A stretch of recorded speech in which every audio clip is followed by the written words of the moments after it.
So as I get ready to upgrade my Schwinn here, my Walmart Schwinn, I was thinking about some little details that could help people out. They buy one of these bikes trying to maybe upgrade some things. So I ordered a, really hadn't looked at the handlebar, but I just knew it was steel. I put a magnet to it and it stuck, so it's a steel. But I didn't notice that this is the old style 25.4 millimeter size handlebar there. So if you're going to upgrade without changing the post, that you have to take in consideration. Not a whole lot of good bars out there at that small size. Not only that, they're going to be more prone to fail. So I ordered this one. I actually ordered a stem at the same time, so I'm good to go. But the stem arrives tomorrow. I ordered a 60 millimeter to shorten that up. There's an 80 millimeter length with a 31.8 diameter clamp. Okay, so you can see the difference right there. It's pretty darn huge. The width of this bar is the same as the other one, as the one that comes on the bike. It's a 720 millimeter. But it's going to be a much lighter bar. Also has a little bit of a sweep to the rear, which is going to give it a better feel. So this bar cost me about $30. The stem, I had bought one before that ended up being a Truvative stem for $9 on Amazon. So something to take in consideration when you change the bars out. Once I do it, I'm going to make another video and actually weigh the bars. The other thing I ordered that it should be here this week is a new suspension fork. Okay, as mentioned before, this Zoom has no kind of adjustment, no rebound, no preload, nothing. So it's an 80 millimeter. I think I mentioned it might have been 100, but it's an 80 millimeter. I measured it. I ordered a 100 millimeter Suntour XCR, which is going to have rebound and preload adjustment, so should be a big improvement. We already talked about the wheels. These wheels, for now I'm going to keep them there.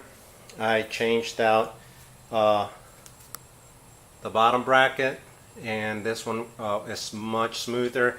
Also, it brings like a couch for a seat or a lazy boy. So I put this new seat on, which is lighter and actually more comfortable. That is a freewheel, as I was saying, and then you have that non-quick release solid axle. The turning, I tweaked it and it actually shifts very well. I'm going to leave it for now. So right now I'm going to leave the wheels as is, even though I have some in mind with a quick release front and rear non-boost WTB wheels with Novak hubs, or rims with Novak hubs, for about $150, $160. So I'm probably going to go ahead and order those. So that gives you an idea. The fork cost me $130.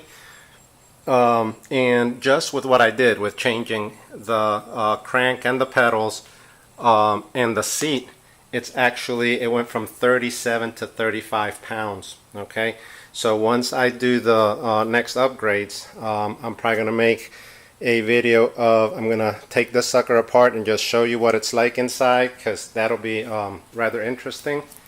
And I'm going to weigh the parts and see how much it weighs afterwards. And I think with that, for now, I'll have a pretty decent little cross country for beginner to moderate trails, which will handle fine. It kind of depends on how those wheels. The brakes, another thing is, with these mechanical brakes, something I found is, and I don't know if you can see it here. Yeah, it's not going to show, but since they only have one piston, every time you squeeze them, it moves the rotor to the side. In the long run, that's going to really warp that rotor. So, but that's an expensive endeavor, so I'll probably leave those brakes for now and try it out with the fork and the new handlebar. The new stem should work well, and then after that I'm planning on putting new wheels on it.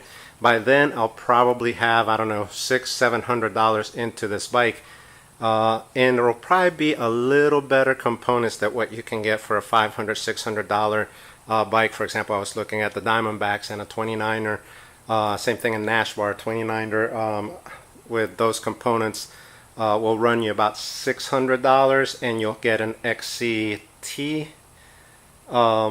fork, which is not as good as the XCR, and you probably get wheels that are probably not quite as good as the ones I'm going to get.